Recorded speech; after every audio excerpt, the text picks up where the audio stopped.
Assalamualaikum warahmatullahi wabarakatuh. Hi, good morning. How are you? I hope you and your family are all in a very good condition. Class, for today's English lesson, we are going to discuss about narrative text. Before we discuss further about what narrative text is, please take a look at about the basic competencies that you have to obtain after learning this material. Anak-anakku kelas 9, semoga kalian dalam kondisi sehat ya. Untuk materi bahasa Inggris kali ini, kita akan membahas tentang teks naratif.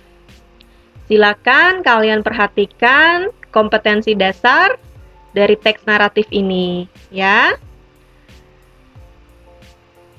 Sebelumnya, kalian sudah pernah mempelajari tentang procedure text. Masih ingat? Ya, sebelum teks naratif, kalian sudah pernah belajar tentang teks prosedur. Untuk kompetensi dasarnya secara umum masih sama, yaitu kita akan membahas tentang fungsi sosial, struktur teks, dan unsur kebahasaannya. Silakan didengarkan baik-baik. Bila ada hal-hal yang nanti mungkin kalian tidak pahami, silakan dicatat, kemudian nanti bisa ditanyakan. Oke, kita lanjut ya.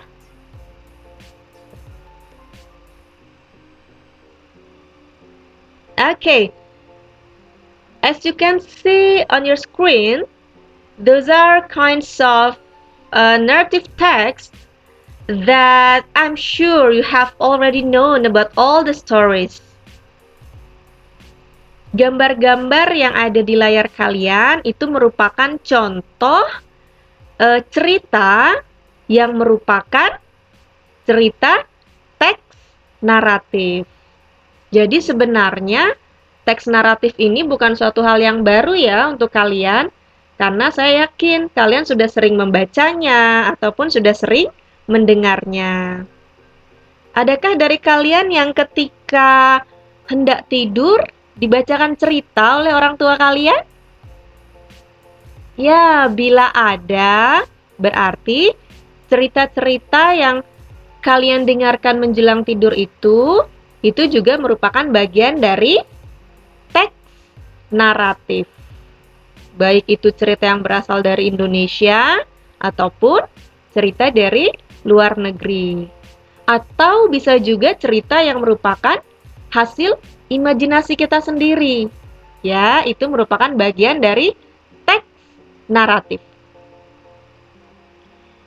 Class, I'm going to tell you one of the famous story from West Java. Please listen to me carefully. Dengarkan baik-baik, karena saya akan menceritakan atau membacakan salah satu cerita yang amat terkenal dari daerah Jawa Barat. Silakan kalian dengarkan dan perhatikan setiap kalimatnya. In a village called Priangan Village lived a family. A beautiful wife named Dayang Sumbi and her husband Tumang in the form of a dog.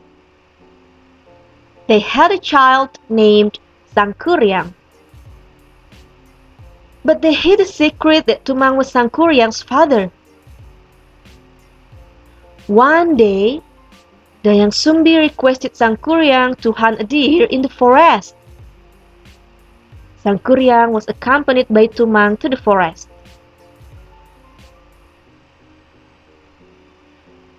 But all day hunting, Sangkuriang didn't find the hunt. So he finally shot Tumang and took his heart and gave it to his mother. Dayang Sumbi found out about Sangkuriang's lies. She was sad because his husband had been killed by his son. Dayang Sumbi was angry and hit Sangkuriang's head with a ladle until he was injured, and drove Sangkuriang from home. Sangkuriang went and traveled, while Dayang Sumbi married throughout the year, so that the gods gave her a youthful and beautiful face. 20 years had passed. Sangkuriang grew to be a handsome man, while Dayang Sumbi remained a beautiful woman. Sangkuriang fell in love with Dayang Sumbi, and so did Dayang Sumbi. But then, Dayang Sumbi saw the scar on Sangkuriang's head. Finally, she realized that he was her child, and of course, she couldn't marry him. To reject his proposal, Dayang Sumbi requested Sangkuriang to make a big pot in one night. Sangkuriang agreed and began working on it. But before dawn, Dayang Sumbi made an artificial lightning like dawn. So the chicken crowed, "Oh, oh, oh!" And Sangkuriang angrily kicked his boat, which was almost finished, and turned into a mountain. That is Mount Tangkuban Perahu.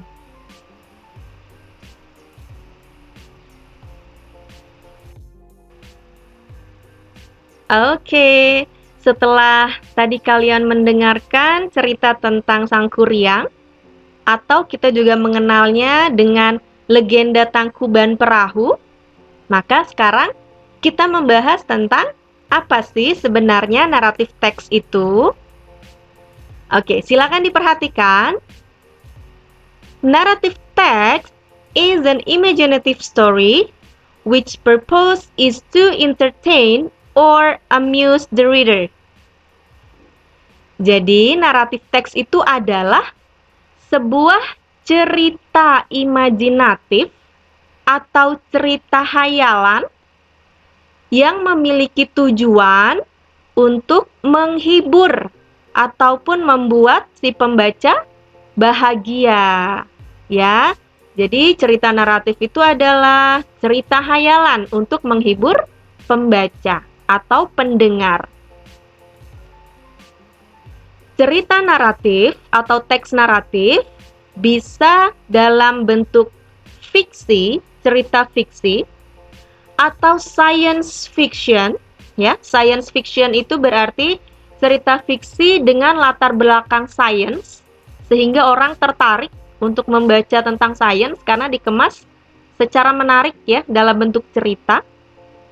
Ada juga dalam bentuk animal stories, cerita binatang, yang kita kenal dengan istilah fabel, folk tales, cerita rakyat, fairy tales, dongeng, myth atau mitologi, dan ada juga dalam bentuk legend atau legenda.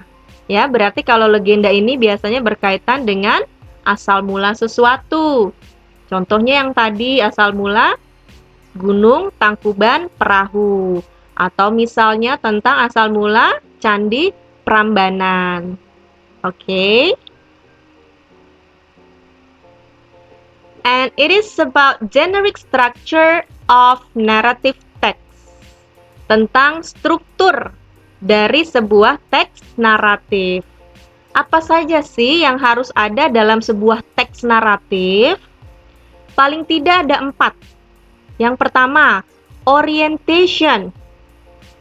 Kemudian ada complication, resolution, dan coda or reorientation. Kita bahas satu persatu ya. Orientation. Di bagian ini itu berisi tentang opening paragraph atau merupakan paragraf pembuka. Yang namanya paragraf pembuka berarti ada di awal cerita. Isinya tentang perkenalan tokoh. Siapa saja sih tokoh yang ada dalam cerita tersebut? Oke, kalau dalam cerita Sangkuriang tadi, tokoh yang ada dalam ceritanya yang diperkenalkan siapa saja di paragraf awal?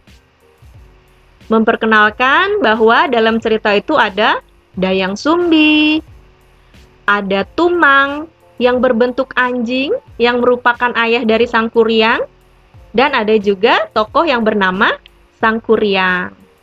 Ya, 3 tokoh tersebut diceritakan di paragraf awal yang kita sebut dengan orientation. Kemudian ada paragraf yang berisi complication atau yang berisi tentang permasalahan. Jadi di mana sih permasalahannya itu muncul, berkembang menjadi seperti apa sih permasalahannya? Itu yang dinamakan dengan complication. Kalau dalam cerita Sangkuriang, permasalahannya awal mulanya muncul karena? Iya, betul sekali. Sangkuriang disuruh berburu ke hutan oleh Dayang Sumbi, tapi ternyata di hutan Sangkuriang tidak bisa menemukan buruan apapun. Agar pulang tidak dengan tangan hampa, maka Sangkuriang menjadikan Tumang sebagai binatang sasarannya. Diambillah jantungnya Tumang dan dibawa pulang diberikan kepada Dayang Sumbi. Kenapa bisa seperti itu? Karena Sangkuriang tidak tahu kalau ternyata Tumang itu adalah ayahnya. Ya, permasalahan muncul dari situ, kemudian timbul permasalahan yang lain. Selanjutnya ada resolusi, yaitu ketika permasalahannya berusaha untuk diselesaikan, dicari jalan keluarnya. Problem solvingnya seperti apa? Kalau dari cerita Sangkuriang, problem solvingnya seperti apa?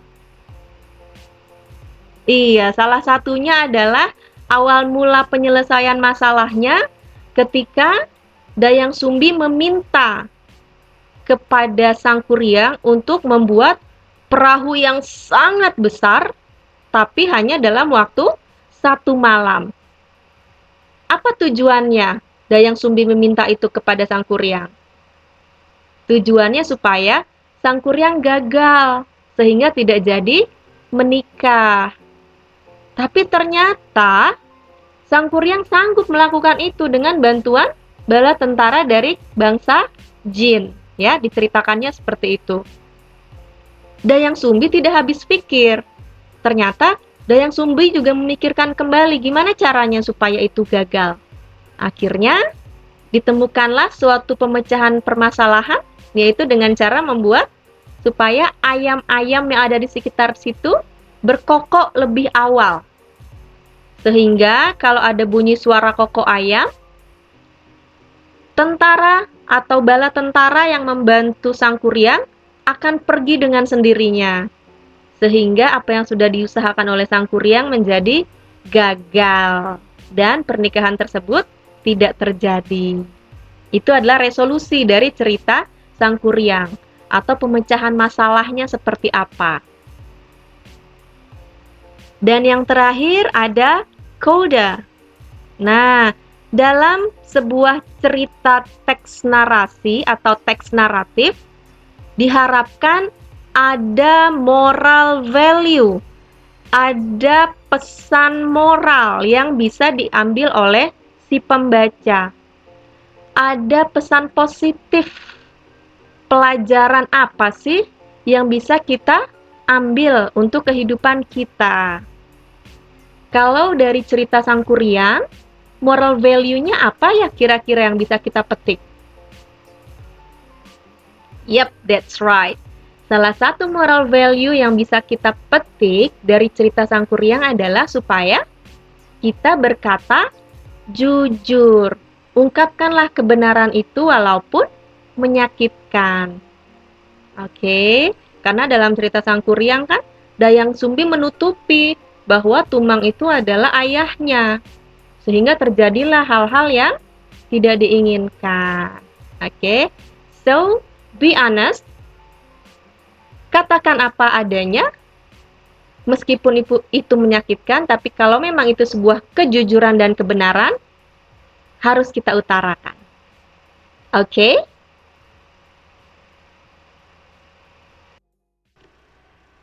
Oke, kelas.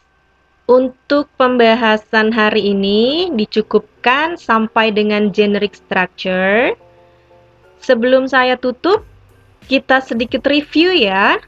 Yang sudah kita bahas hari ini adalah tentang definisi teks naratif, kemudian social function-nya, apa sih fungsi dari teks naratif tersebut. Kemudian tadi kita juga sudah membahas tentang kinds of narrative text, bentuk-bentuk dari teks naratif. Ada yang berbentuk legend, ada yang berbentuk folklore, dan lain sebagainya. Dan yang terakhir, tadi kita sudah membahas tentang generic structure of narrative text, atau struktur dari sebuah teks naratif. Ada yang merupakan paragraf pembuka, kemudian paragraf yang berisi permasalahan, selanjutnya yang berisi tentang resolusinya atau penyelesaian masalah, dan yang terakhir tentang hikmah atau pelajaran yang bisa diambil dari sebuah teks naratif. Untuk pertemuan selanjutnya yang akan kita bahas adalah tentang language feature atau unsur kebahasaan dari sebuah teks naratif. Okay, thank you guys for today. If there is something that you want to ask, or if there is something that you still don't understand about our discussion today, please feel free to chat me. Thank you. See you next time. Assalamualaikum warahmatullahi